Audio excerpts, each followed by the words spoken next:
Hello, this is a book review, an important and interesting idea that I found in this book, Free Will by Sam Harris. Let's see what we have.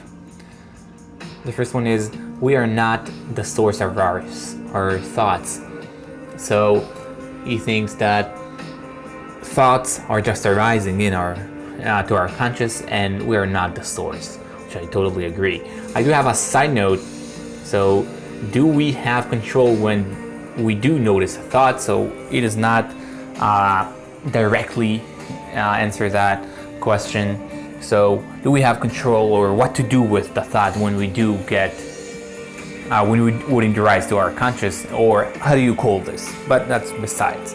The next one is, the differences between voluntary and involuntary is that voluntary is both of you, just like this distinction between voluntary and involuntary. So he thinks that voluntary is when both of you, which means that you're consciously want to do so, and involuntary is when there is part of you want to do it, but part of you that says, I don't want to do it. So I like this distinction.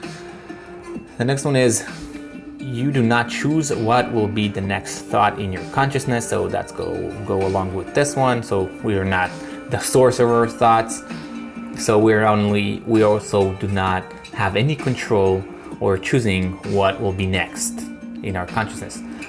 Again, side note, how do we call the activity of deciding what to do? So I think it's important part is because there is a distinction, I think, between deciding what to do. So yes, I am not responsible, or I do not choose what's going to be the next thought, but how do you call the activity of deciding what to do? So I think it's an interesting question. The next one is, you can change your environment, which can help you change yourself, but you cannot change what thoughts are arising. And I like this. So you can change the environment.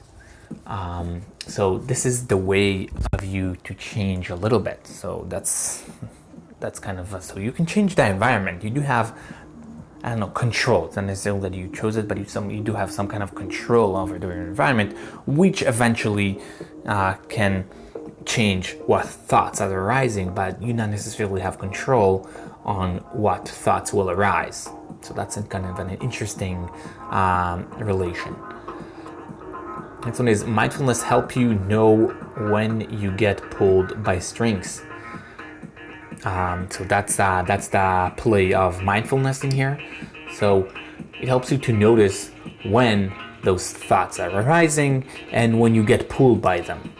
And again, side note, how does that work exactly? So where does that goes into play? So, and how do you call this again? So it's the same idea that I always try to tackle here. So when you do get to notice that, how does it work exactly? And does that change anything? Or is that the same idea like not having this at all? An interesting idea. Next one is, we need to lock people in order to prevent them from harming themselves and others. But hate is useless and mistaken.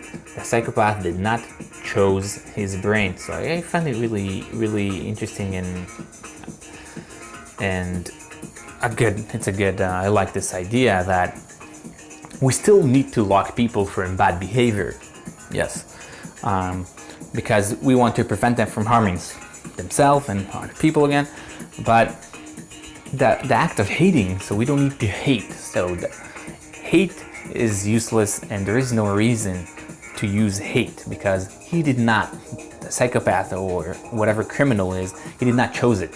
So he doesn't have necessary free will. So you should not hate him for doing so. That's the last one here. Randomly deciding to change one word to another also comes as a result from some source. So I think it's like almost in the last part, and I really like it.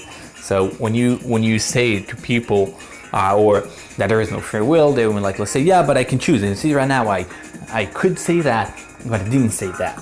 So what he said is that randomly deciding to change one word to another is also a result of something else.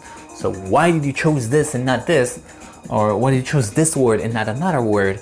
Or what you even decided to do so is not under your control, and you did not, quote unquote, chose to do so. That's all I have. In general, I really like this book. It's short, right to the point. My side notes are just things that I not necessarily fully understood here. So it's not necessarily that I don't like this book because of this. I think it's really interesting and a really important book to have. I would give it like probably 4-star. Why not 5? There's like, it's maybe a little too short. I think it should have like a little more clarification on some ideas. I think it's like it's trying to get like everything condensed, but I think there's a lot more to cover in this topic. All right, that's pretty much it. Thank you.